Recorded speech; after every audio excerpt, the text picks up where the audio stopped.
And I plan on being one of the top brokers of my firm next year. And I'm not gonna get there by being wrong, Stanley. This is not gonna work these days in modern selling. Hey everybody, I am Vinny Hecht. I'm a sales professional in the top 1% of B2B salespeople, and I'm about to react to the Wolf of Wall Street. Click the link below to check out my 17-minute video training on how to shorten the sales cycle and close more deals. Let's get it!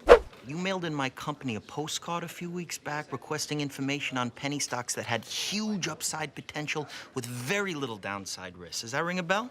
A little over the top, but goddamn, that tonality, it's nice, it's fluid, it's smooth. It's a great intro. The person on the phone knows who he's talking to. It's a smooth transition into everything. So a little sleazy, but dope.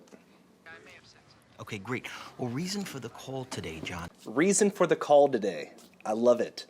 Now he's giving context for why that person just answered the phone. Something just came across my desk, John. It is perhaps the best thing I've seen in the last 6 months. If you have 60 seconds, I'd like to share the idea with you. You got a minute? Name of the company. Maybe that worked in the past, the whole got a minute type thing. Not so much in modern selling. Got a minute, it's like, why would I make time for you? You can lose credibility, lose rapport real quick. So instead, I would lead off with something like, is it a bad time? If they say yes, then you could schedule, or you could basically make a case for when to call them next and get their acceptance right away. Aerotine International. It is a cutting-edge, high-tech firm out of the Midwest awaiting imminent patent approval on a next generation of radar detectors that have both huge military and civilian applications. Now, right now, John, the stock trades over the counter at 10 cents a share. And by the way, John, our analysts indicate it could go a heck of a lot higher than that. Your profit on a mere $6,000 investment would be upwards of $60,000. This is real. When you're on a really good call, you start to pique the interest of all your sales associates on the floor, heads start to turn towards you. This is an accurate representation of a sales floor right here. Jesus, that's my mortgage, man. Exactly, you could pay off your mortgage. This stock will pay off my house. John, one thing I can promise you, even in this market, is that I never ask my clients to judge me on my winners. I ask them to judge me on my losers because I have so few. This motherfucker has corn kernels shooting out of his mouth. Super corny and over the top right there. And in the case of Aerotine, based on every technical factor out there, John, we are looking at a grand slam home run. Okay, let's do it. I'll do $4,000.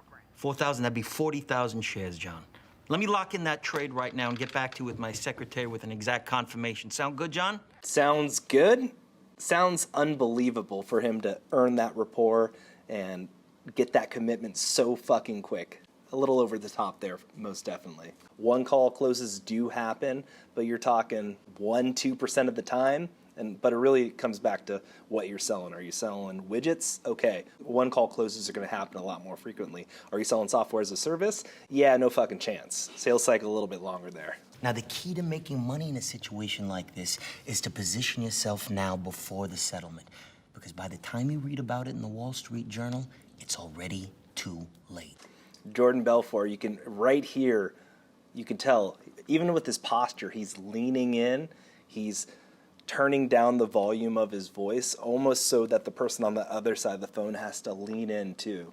That's what I'm talking about in terms of his tonality, his volume, how it almost draws you in the closer, like I'm about to tell you something you want to hear, almost gets him leaning in. It's one of his techniques, most definitely.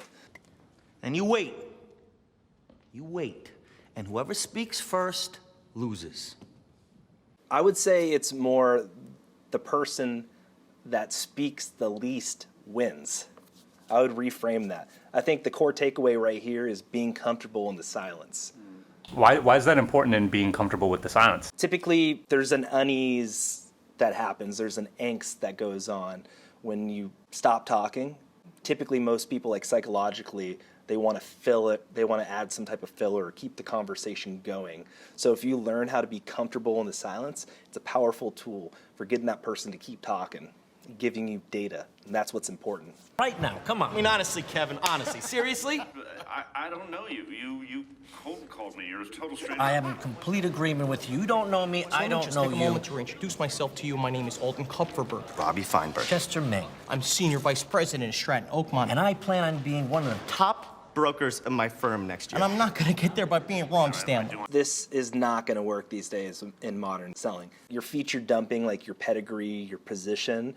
The takeaway of this is you do want to introduce yourself and who you are at the beginning of the call. Really quick, really quick. Hey, it's Vinny from X company. That's so they could start to get to know you and formulate in their heads, okay, what's going on here? Why is this person calling? It's like you just want to make that point real quick. Don't tell them too much, and you're wasting time right here. This sort of thing is super cringe in modern day selling. That you finally found a broker on Wall Street that you can trust and who can consistently make you money. Sound fair enough? No, yeah, I gotta say I'm pretty impressed. What do you, I don't know, what do you Be comfortable in the silence. thinking? Kevin, you give me one shot here on a blue chip stock like Kodak. And believe me, Kevin, the only problem Yeah, you're about to fuck you in the ass. is that you didn't buy more. Sound fair enough? Shit, my wife might divorce me, but yeah, let's do it. Oh, yeah. We all know that feeling when that deal closes, but it's not over until they sign on the dotted line. The deal is never closed until they sign on that dotted line. Excellent choice, Kevin. How much you want to go for this time? Let's do $5,000. We try 8,000, Kevin. All right, let's do 10. 10. You want to do that? Excellent choice. How frequently can you like just upsell people like that? Is that a common thing? Upselling happens. Typically, you don't want to, it's right out the gates when you're getting that commitment. You don't want to chance it by trying to upsell when you haven't truly closed that deal right out the gates. Get their commitment, take them through the process, the onboarding process, and then you can farm them and upsell them into different product offerings, verticals, whatever. But upselling right out the gates, again, it depends on what you're selling. If you're selling widgets, this sort of thing is more realistic. You want 10? Hey, you might need to stock up. You know, we're in a pandemic right now. It's really hard to source these PPE products. You might as well, I know you want 10 right now, but you might not get them shipped out and fulfilled until 3 months out. So let's consolidate the spending and bulk up and get some inventory stocked up for you right now. It all depends on what you're selling. So yeah, you can upsell, absolutely. Depends on what you're selling. The one thing I know about in this world is airlines. And Kushan Airlines is the future of airlines. Get in now. My name is Nikki Koskov. Chester Ming, and I'm a senior vice president with Stratton Oakmont. This is realistic, absolutely. People are working off scripts. So typically what you want to do when you're new to a job or something like that, you want a script. You work off that script and you get your reps in, you make more calls, and then you start making micro tweaks to those calls as you trial and error some certain things. So you're always micro tweaking along the way. But yeah, start out when new to a position or something like that, you need a script, absolutely.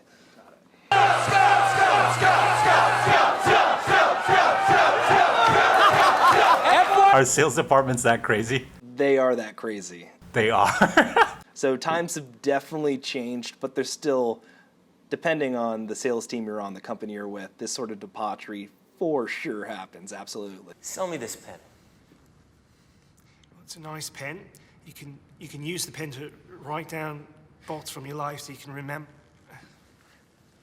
Sell me. Blah, blah, blah, blah, blah, blah, blah. They're fucking feature dumping. This is so like 90% of people, salespeople, they're guilty of this. It's not about sell me this pen, list the features, list the benefits.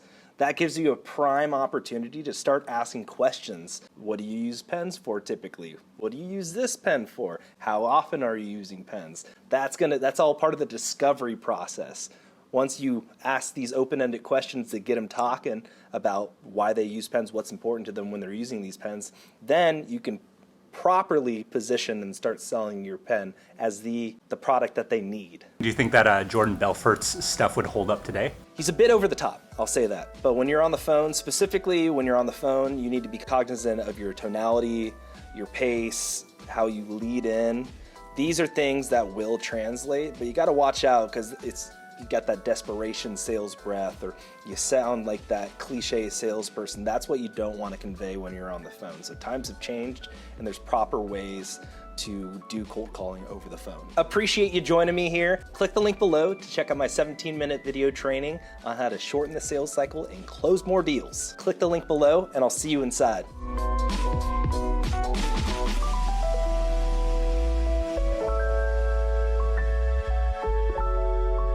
Close more fucking deals!